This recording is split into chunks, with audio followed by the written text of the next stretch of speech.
uwitwa David ashobora kuvuga ati njyewe ntabwo nigeze ngonga ngabo ahubwo umuntu bari kumwe yaramuhiritse amugusha mu modoka nge nari ndi kwambuka ngenda. Usanzwe umwicanyi ugenda ugonga abantu mu mihanda ntibamenye wabishe ubagambanira bagiye none uyu ngura bitweretse bati ngiye mureke mbereka ikintu cyari kindi mu mutima ni iki ngiki najyaga nica rwihishwa nica bucece ariko ndakubwira abanyafurika ni muhaguruka aka kantu namwe mukarwanya aka kantu aka gahungu kakicanyi mugahige mukagendere kuri aka nakicanyi nujya muri Kongo bazagutsindeyo nujya Uganda bazagutsindeyo nujya Kenya bagutsindeyo hariya ngo waravuze ngo ahubwo ngo uburane n'umuntu uhagaze waburana n'uwapfuye ndakubwiye ngo agatebo wamugereyemo wa mwana w'umuhungu we agatebo wageremo mugenzi wawe ugiye kukikorera gashyushye ubure n'ukagutura. Icyambere mama we umwatse umutima yari afite umuteje amarira n'agahinda kadashira. Icya kabiri ageretseho amafaranga yo kuza kujya gushyingura umwana we kuko umwana ni uhenze amafaranga turayabona ariko agaciro k'umwana ku mubyeyi birakomeye. Ntabwo njyewe nje hano kubabwira uko byagenze ngira ngo hano kuri no kamera cyangwa se uburyo igikorwa cyagiye gikorwamo ndakeka mwaratanzeho ubusobanuro ariko reka tubanze turebe ese byakemutse bite bihagaze gute kuri uyu munsi wa none ese ubutabera bwabashije kuba bwaboneka ese umuntu wabashije kuba yakora kino gikorwa yabashije kuba yagihanirwa nyine nk'umuntu wagikoze sibyo ngira ngo uribuka DJ witwa DJ Toxic ubwo yagongaga umupolisi icyaha cye baravuze ngo ni ubwicanyi budaturutse ku bushake sibyo ibi bintu turabihuza n'uyu muntu nawe yagonze no muntu ariko we kibi cyaha gikozwe ku bushake kuko ni icyaha cyari cyagambiriwe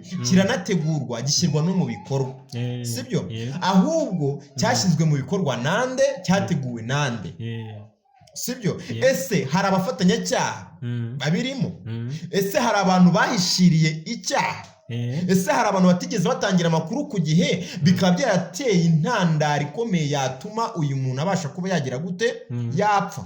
Ukivuga ikintu kijyanye no gutanga amakuru na nyakwigendera nawe ntabwo yabashije gutanga amakuru yabwiwe kenshi yuko azicwa abibwirwa n'uyu musore witwa David Mugisha David ariko nyine yarabikerensaga akumva yuko nyine ari yamikino ariko biza kurangira kuko ibyo yavugaga abishyize mu bikorwa. Reka mbanze ngusubize kuri icyo kintu muri no minsi dufite ikintu bita guterana ubusa sibyo abantu tukavuga amagambo ariko twirengagije ko ayo magambo hari n'igihe umuntu ashobora kuyakoresha yarivuze agashiduka rishyize mu bikorwa ati bigenda bite rero mu buzima busanzwe ngira ngo hari igihe tujye dukunda kuvuga amagambo ariko twayavuga uko avuze ngira ngo n'ababyeyi bacu bajya bakunda kubikora ari nayo mpamvu nyambwira abantu badukurikiye mujye mwirinda kuvuga amagambo kuko aya magambo tuvuga iyo hagize ikibazo kiba ayo magambo tuyagenderaho cyangwa se leta yagenderaho mu gukora ankete cyangwa se iperereza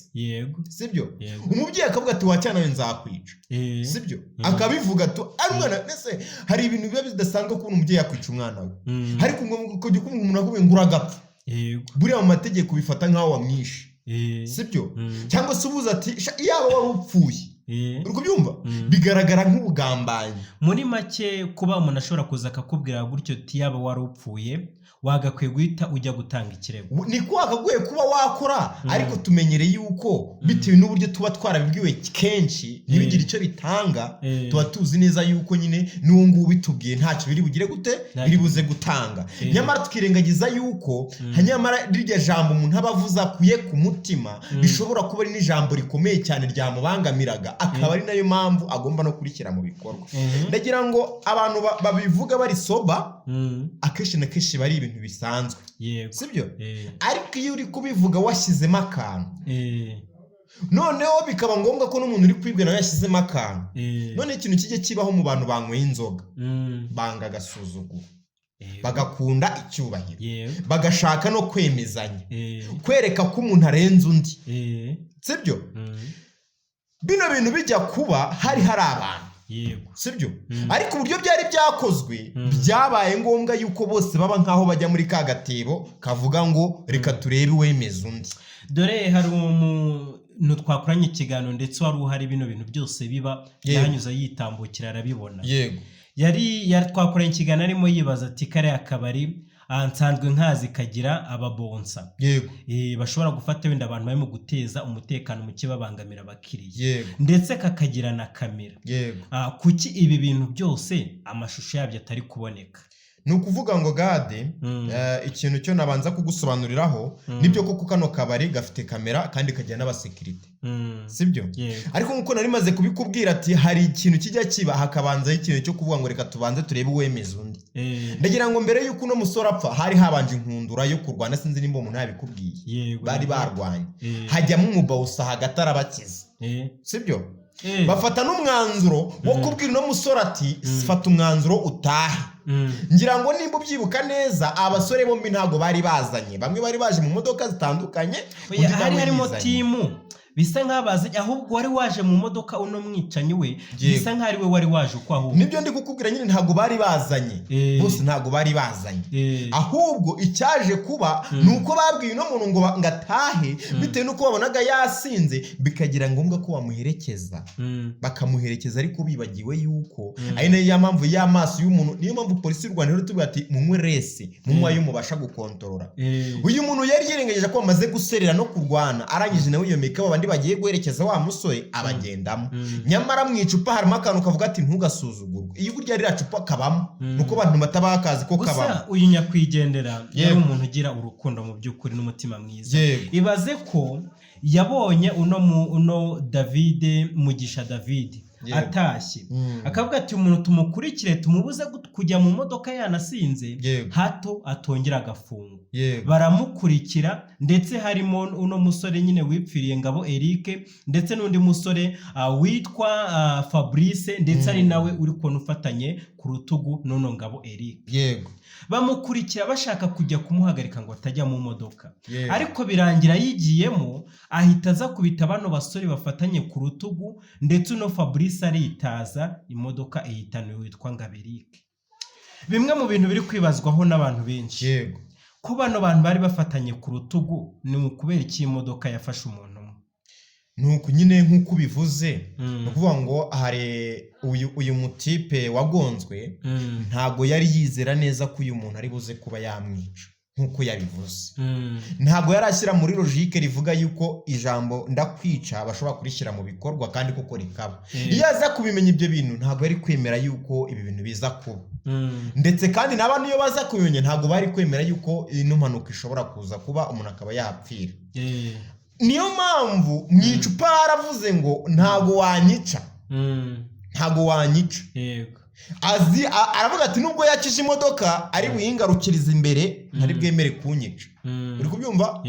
Ariko wari utwaye imodoka aravuga ati reka nze nongeye mugonge ndebe kadahunga.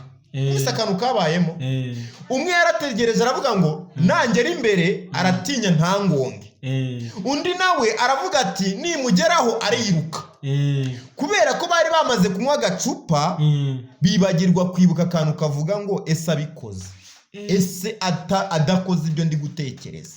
Muri make buri wese yatekerereza gundi akumva yuko atakuri. Yego, buri umwe wese yarari hano muri kino gikorwa avuga ati uyu mutipe kavuze ngo agiye kunyica akaba agiye mu modoka reka ngume magaze ndebe kuko ko abikora. Ariko kubera ko uyu David we yarari mu bitekerezo avuga ati reka nze mwice, ariko avuga ati umuntu witanze avuga ati reka mwice, ntago wajya kwica umuntu namaze kubimubwira ngaguma hagaza. Byanze bikunze nuzana ikintu cyo kwica umuntu cyo kumwicisha ari buhunge, cyane cyane kutanamufasha. Ubyumve neza. Gadi uyu mugabo yagiye mu modoka yinjiramo ariko azi neza ko umuntu agiye kugonga ari buze guhunga, cyane cyane ko yarahagaranye n'undi muntu. Ubyumve neza. Abikora azi neza ko nyine bari buze guhunga uko yashaka kwica umwe ariko bari babiri. Kubyumva? Wa wundi bimwe David yatekerezaga ko umuntu agiye kugonga ari buze guhunga, uwahunze ntacyo yabaye. Uri kubyumva? Ariko utarahunze yagize icyaba kuko uwari waje kugonga we ntabwo yari yizeye ko ari buze gufata feri. Hari imikino rero abantu bajya bakina mu by'ukuri wayireba ukabona ni imikino y'urupfu. Twabonye Aisha Speed nk'umusore w'umunyamerika wari urimo atembera Afurika agenda yerekana imikino igiye itandukanye. Hari igihugu yagezemo habamo amarushanwa yo gusuzuma ubwoba bw'umuntu. Umuntu akajya ku igare ukaryama mu nzira akaza yiruka aje kukugonga ariko wenyine ari ukugira ngo agutere ubwoba ahubwo ari buhite agukatira.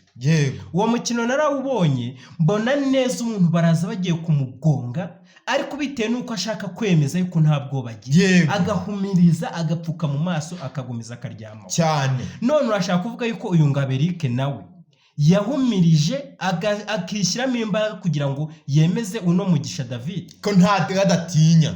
Ubundi ikintu cyabaye hano habayemo ikintu cyitwa kwemeza undi, kwemeza ko nakwica, ikindi kwemeza ko nta bwoba mfite bwo gupfa.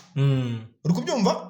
Icyo cyamaze kuba bimaze kuba bombi kubera ko bari bamaze gufata umwanzuro wa byose kandi banabyemezanyaho mu mutima wabo, biba ngombwa ko havuyemo iki kintu cyaje kubona bano bantu. Ndagira ngo ubwire ko uyu munsi wa none buri wese nuko bitakunda wenda ko nk'umurambo wavuga ukavuga uburyo watekerezaga mu mutima we, icyo kintu nkubwiye wasanga ariko cyaba kimeze. Uyu mugabo witwa David aramutse ahawe uburenganzira bwo kwisona akavuga ku buryo yaramereye mu mutima icyo gihe, yakubwira ko ari uku byari bimeze, sibyo? Ariko abari bari aho bose babonaga yuko uwari ugambirije kwica ari David, kuko nawe nyire ngo nimba ubonye umuntu yinjiye mu modoka kandi ukabuzi neza ko ashobora kukwica koko, kandi ukabuzi neza ko nudahunga ashobora kukwica, ariko ukabuzi neza ko uyu muntu ibyo ari kukubwira kubeshya.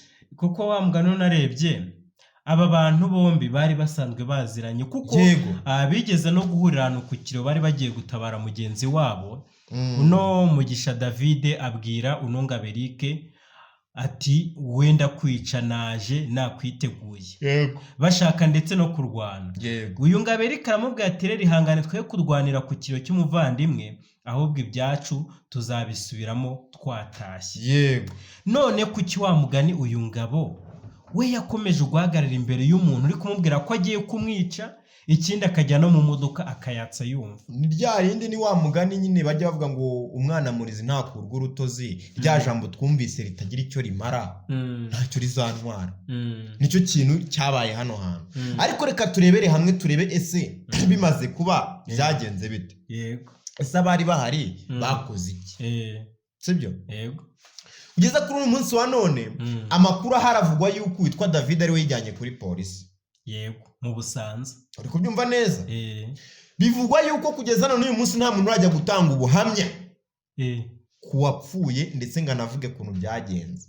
Mu bantu bari bari kumwe harimo abasore bagera kuri yabaho aho kuri bare, ndetse naho David avuga ngo ngiye nagonza abantu, ko David ajya kuri gereza kuri polisi yavuze ko yagonze abamotari. Niko yavuze. Biza kugaragara yuko bakoze iperereza basanga n'undi muntu wapfuye, baza gusanga nabo bantu. Ariko abantu bose bari bari aho ngaho bagenda bavugira amakuru ku mbuga nkoranyambaga, ariko ntawe urajya kuri polisi ngo atange statement. None se ubwo ari nayo mpamvu turi kwibaza ese uyu mutipe David cyangwa nako uyu mutipe wapfuye Ngabo Eric yari afitanye umubano unganute n'abantu bari bari gusangira. Bavuga ko yari inshuti yabo. Ibyo nibyo umuntu wese upfuye banza wumve ba honest. Umuntu wese upfuye ntabwo tujye tumuherekeje amagambo mabi, ntago ajya abura byumve neza, ntabura umukunzi numwe wamwanga. Ndagira ngo n'uyu wamugonze aramutse avuze ati ngiye Ngabo twabanaga neza kubera ko yapfuye, n'uwo Ngabo yarari mideni nza kabazo ufite mu muhogo munyihanganire, n'uwo Ngabo yarari mideni ntago yaza ku kirongo avuge ngo Ngabo twashwanye ngo byagenze gutya ariko tujye tureba reality. Ese nimba koko umuntu mwari muri inshuti kubera icyo utaza ngo utange ubuhamya ngo uvuge uburyo ki byagenze, kuko kugeza uyu munsi wa none uyu witwa David ntago arakatirwa, ntago arakatirwa. Kandi kubera impamvu atarakatirwa nuko ntawe uramushinja, nuko nta kintu cyari kimushinja. Nagiye nkubwira uyu munsi wa none witwa David ashobora no kuvuga ati ngewe ntago namugonze mbishaka, baramuhiritse, ashobora kubivuga. uwitwa David ashobora kuvuga ati njyewe ntabwo nigeze ngonga Ngabo, ahubwo umuntu bari kumwe yaramuhiritse amugusha mu modoka, njye nari ndi kwambuka ngenda. Uyu Fabrice arumufashe ku rutugu, bishobora ari we wishimye y'uwitwa Ngabo, kuko kugeza uyu munsi wa none ntabwo turabona umuntu wagiye gutanga statement ngavuga uko byagenze. Ese ubundi kubera iki nimba koko uyu muntu yaragonze hari abantu bangana gutyo, kuki nawe wigeze ufata akaboko ngo amukurure amara kubona uko byagenze? Reka tubanze turebere uwingu bari bahagaranye kuko ngo bari inshuti. Kubera iki yatabaye ubuzima bwe agasiga inshuti ye magara yari iri mu maga kandi yamaze kubona n'ukuntu byagenze, ntatekereze yuko uyu muntu koko ashobora kumwica byanze bikunze. Ndetse n'amakuru ngenda mbona nuko uyu musore Fabrice yari umwe mu bantu mu by'ukuri bagikomeye bataganjijwe n'inzoga, ndetse uyu David we ngo akaba nyine byasaga nkaho zamuganjije. None wa mugani ni gute uyu yavuye mu nzira agakiza amagara? Ikintu gihari, uyu musore ashobora kuba yarishwe pe, kuko yarishwe, ariko n'ubundi na bagenzi be babigizemo uruhare kugira ngo apfe, yaba wamugonze ndetse nabo bari kumwe, simvuga uwo bari kumwe, ndetse nabo bari kumwe, kubera ko ryari sheni. Kandi wibuke neza ko ni ikintu ngiye kugarukaho, ndagira ngo ngaruke kuri ino hoteli bari barimo cyangwa se kuri kano kabari bariho, nkubwire n'impamvu batigeze batanga ibimenyetso kugeza uyu munsi none nabwo polisi igomba kubakurikirana, kubera yuko nabashobora kuba bari inyuma y'urupfu rw'uno musore, kuko ushobora gusanga mu binyobwa bari banyweye bano bantu hari hihishemo ikindi kintu muri icyo kinyobwa cyatumye kikiyongeramo ubukana, kuko mu makuru ahari bavuga ko bano bagabo ntago bari bamaze kuhatinda, bari bamaze akanya gato, dore yuko bari no hanze batari bigeze baninjira, kuko uyu witwa David nibwo ngo yari akihagera. Uri kubyumva? None niko tumbwira ngo umuntu arahageze ahise asinda, ako nyine ngo arinjiye ngo abasanga kuri tebano. Ibyo ngibyo ni ibintu nibyo bari kuvuga, kuko bataratanga, ariko ntago ari bwo buhamya bwa nyabwo buhari. Nushyira muri realite nk'umuntu, tekereza umuntu araje byihuse agusanze kuri tebo, mwari muri kunyweraho, muraserereye, mwise musohoka, uhise unasinda, utaye ubwenge, kandi abantu hasanze batigeze basinda. Tuvuge se ko yari yabanje guca mu kandi kabara akaza yasinze? Oya, yahageze ameze neza, ndetse anitwaye. Bivuze iki rero? Bivuze yuko ibi bintu byabaye hano ni ibintu bisa nk'ibyari byateguwe, ahubwo baramutse bakurikiranye neza. Ari nayo mpamvu kano kabari kanze gutanga amashusho y'ibyabereye mu kabari, kugira ngo bagaragaze ko intandaro y'ibyabaye byose byabereye hanze y'akabari, bitigeze bibera ku kabari. Nuko bazi neza ko baramutse bacukumba bakamenya ikintu cyihishe inyuma y'uru rupfu n'abano bantu n'irisera ryatewe, bashobora kuba bafitemo uruhare mu bijyanye n'ibinyobwa bari batanze kuri bano bantu. Kuko ikindi kintu cya kabiri, bavuga yuko mu kabari y'abantu baserereye ugerageza gutanga umutekano. Kugeza uyu munsi wa none polisi ishobora kubabaza, ese kubera iki mwamaze kubona imvuru zimaze kuba ntimuribera abantu? Ese kubera iki mwamaze kubona umuntu yamaze gusinda ntimumwaka imodoka? Ese nimba mwarabonye ko yamaze gusinda mwakoze iki? Ese bwo bajya guserera ndetse n'uyajya mu modoka? Reka ibintu byabereye muri parikingi. Yego. Ese iyi parikingi nta security igira? Irayifite, kuko ese nimba security hari yakoze iki? Ese nimba yarabonye abantu bageze kuri uno rwego, sibyo? Ibintu bimaze gufata intera ingana gutya, nkumvisha impamvu batatanga amashusho. Ibyo bintu byose ni ibintu byagiye biba, ariko ugasanga nyirabayazana n'intandaro yose aka kabari kabifitemo iki uruhare. Ibyo ngibi rero bijya kuba baganire na ba bantu babanje, baravuga ati aya mashusho turamutse tugiye kuyatanga namwe ubwanyu mwagaragara, kandi natwe ubwacu byakwishyira mu byago. Reka tuyasibe byibura bizagaragare, tuzavugisha umunwa nibyo tuzavuga, twebwe tuzahimba cyangwa tuzakora, niturangiza tuze gutanga uburyo ibintu bigize gute bihagaze cyangwa se bimeze muri rusange.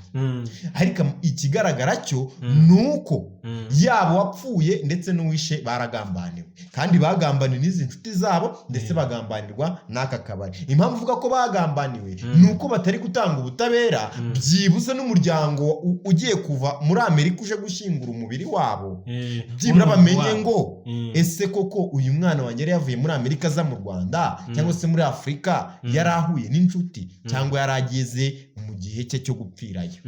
Mbere yuko nkubaza ikindi kintu nshaka kukubaza, nuko nanjye nkurikije amakuru umpaye, ntarandi nshaka kongera numvisha uburyo uno Ngabo Eric yari afite gahunda yo kwisubirira iwabo muri Amerika. Ndetse mbere yaho y'umunsi umwe nyina ngo ari yumvisha afite ikintu cy'igishyika yumva ngo bitameze neza, aramubwira ati mwana wanjye ko ndi kumva hari ikintu kibi gishobora kubaho wakwiyiziye.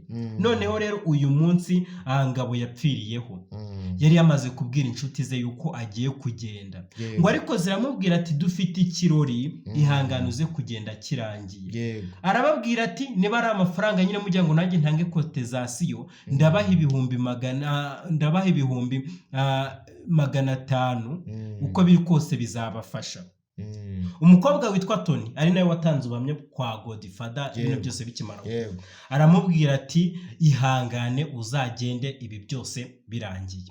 Uwo bita Bosco Empire nk'umusesenguzi we yaje kuvuga yuko uyu mukobwa witwa Tony ndetse wabujije Ngabo Eric kugenda mu gihe cyari yateguye ashobora kuba nawe ari inyuma y'ako kagambane. Gade ni bya bintu bihurira, ntago navuga ngo uyu mukobwa ari mu kagambane, nuko nyine nawe urabizi bimwe bya Bosco, urabizi kagufata kagushyiraho ikintu kandi kikagufata. Mubwire uyu munsi none witwa Bosco yaza kuba umwe mu baribu, igihugu cyari kuba gifite abantu b'abasesenguzi cyangwa se binjira mu kibazo ukuntu, ariko wanareba nabo ugasanga bari kugerekera abantu ku ibintu ku bandi. Ariko ntago navuga ngo uyu mukobwa abifitemo uruhare, ariko none yapfuye ntawe utayiryaho, sibyo? Yego.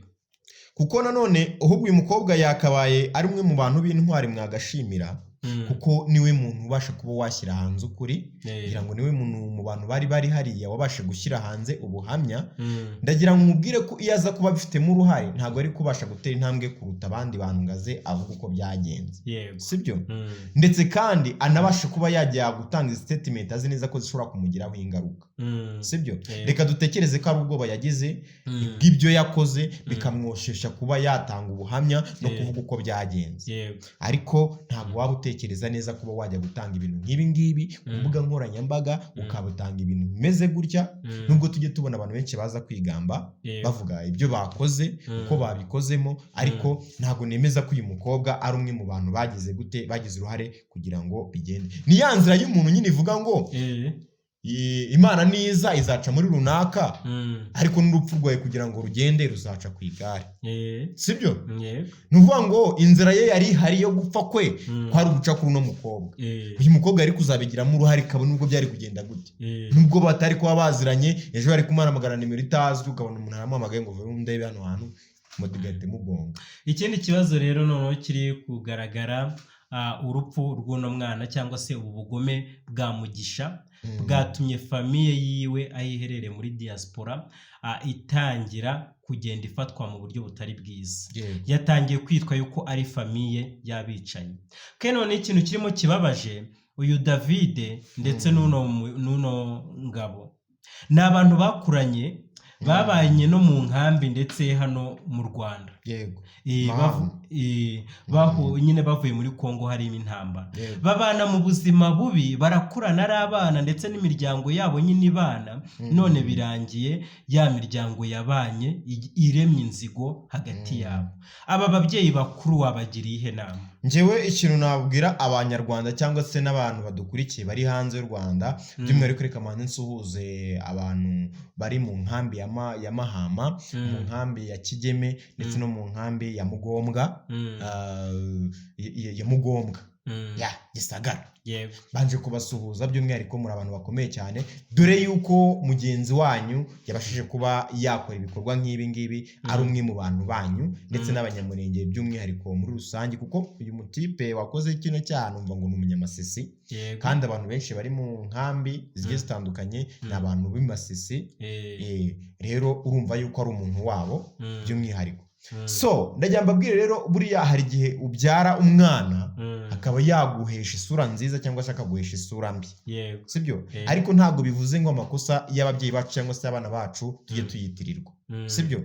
Mu by'ukuri yego nta kundi kuntu bafatwa, kubera ko ngibye ikibazo irakirigata, ariko none ntabwo amakosa y'umwana wabo ari bo bayazira, sibyo? Ariko reka mushyire muri logique, muratekereza bano babyeyi bo baje gutuma uno musore ngo ajye kwica uno musore?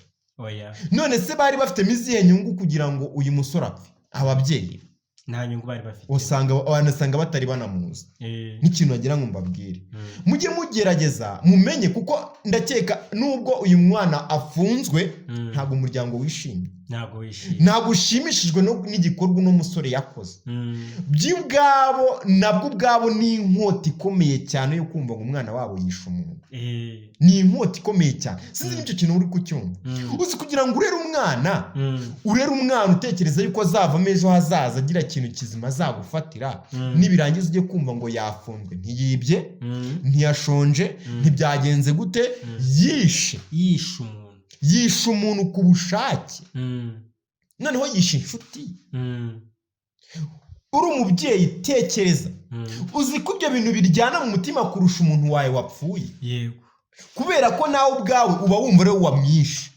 Noneho ugerekaho uwo musaraba, ugerekaho n'undi muntu uri kukubwira ngo ni mwebwe nyirabayaza. Aho ni handi usanga imiryango ibiri yombi, umuryango umwe uri kuvuga ati mwatwiciye umuntu, undi muryango nawe akagenda ufite urwikekwe bitewe n'igisebo uwo muntu yabashyizeho. Ndagira ngo dusubiye inyuma mu mateka yaranze u Rwanda mu 1994 abantu bicaga abandi, ariko ugasanga papa w'umuntu ari kwica umuryango runaka, ariko umwana we cyangwa se umugore we ari mu bantu bari kugerageza gutabara za nzirakarengane. Turabazi abo ngabo, abo tuzi nk'intwari, abarinzi b'igihango, turabazi mu Rwanda, abarinzi b'igihango. Abo ngabo ni ba bantu bakoze ibintu binyuranye n'ibyo abagenzi babo bakoze. Ugasanga abiwabo cyangwa se ababo bari kugerageza kwica abantu, ariko bo ubwabo bari kwirengagiza igikorwa kiri kuba, ahubwo bari gutabara abandi. Ibi rero nibyo ndi guhereza abantu ndi kugira ngo mbibabwire yuko umuntu ashobora kuba waramubyaye akaza afite kamere itandukanye n'iyawe. Umuntu mushobora kuba mubana ariko akaba afite kamere itandukanye n'iyawe. Icyaha cye, niyo mpamvu leta y'u Rwanda ivuga ngo icyaha ni gatozi, nta muntu ujya uhanirwa icyaha cy'undi. Rero muhe umuryango w'abandi amahoro, muha amahoro, ndetse kandi nimba munabizi neza kuremerewe cyane kubarusha, sibyo? Ntabwo mvuze ko uremere cyane kubarusha, ariko uraremerewe. None nimuhagereka uwo musara wo kubabwira ngo ni muri nyirabayaza nawe icyatumye uyu mwana apfa cyangwa se witwa bano bantu. Gusa kandi nkomeze nihanganisha none uyu muryango wabuze umusore, ngira ngo mwaramubonye ko ari umusore ushimishije kandi wari ugeze n'igihe cyiza, sibyo? N'ubwo yari afite umusore w'imyaka 25, twari mu kigero kimwe, sibyo? Nyine ko bari abantu bo muri Amerika barariye bameze neza. Nanjye burangiye muri Amerika ntago ari uko naba ameze. Burangiye ngiye muri Amerika naza ndi ikijayati kimeze neza, burangiye bajya banambwira ngo mfite n'igikuriro ukuntu, bakambwira ati buriya wakintu uramutse ukuze byazaba neza. Ariko reka tubanze mwimutekereze nyine nanjye nk'uku ngana uku, nta kana ntaki, ukumva ngo ukumva ngo ndapfuye. Abantu baherereye muri Nobeleza Hotel hari kubera ikiriyo, bari kwitegura guherekeza mu cyubahiro uno mwana Ngabo Eric, ndetse n'abandi barimo kuva muri Amerika bari gushaka amatike y'indege kugira ngo baze.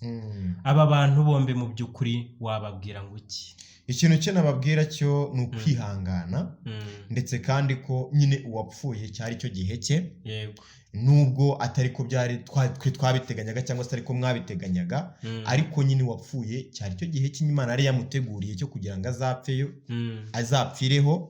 Ndetse kandi n'uriya wamwishe buri Imana ariko yari yarabigennye. Ntimugafate nyine ngo ibintu ngo mwumve ko byarenze ubushobozi, ahubwo tujye dushimira Imana ku byo yari yaratugejejeho. Imana ibicyuye umugaragu wayo cyane. Ndetse n'abantu bari kuza musenga Imana namwe mugereye amahoro. Abantu muri kugenda mu ndege, mu mamodoka, aho muri kujya hose mugerageza kuza kuri kino gikorwa, musenga Imana ibafashe, ndetse kandi ibagenderere, hatagira undi muntu wiyongera kuri uyu muvandimwe. Ndetse kandi nibinaba nanone uwo nawe uri buze kugenda, Imana ize kumufasha. Katwizere yuko mubo Imana yateguye gucyura muri iki gihe cyangwa se no mu kwitegura kino gikorwa ari uyu Ngabo Eric gusa. Imbere akaba none ari pasi nk'ibisanzwe, inyuma akaba ari kumwe na Rigadi Kwizera. Dusoza dushimira abantu mudukurikira aho muherereye hose bakanze subscribe, dushimira abanyarwanda bari mu Rwanda ndetse n'abari mu ntara ya Gatandatu ariyo twita aba diaspora. Rero ciao ciao, turabakunda kandi ibiganiro byacu nakagaruka.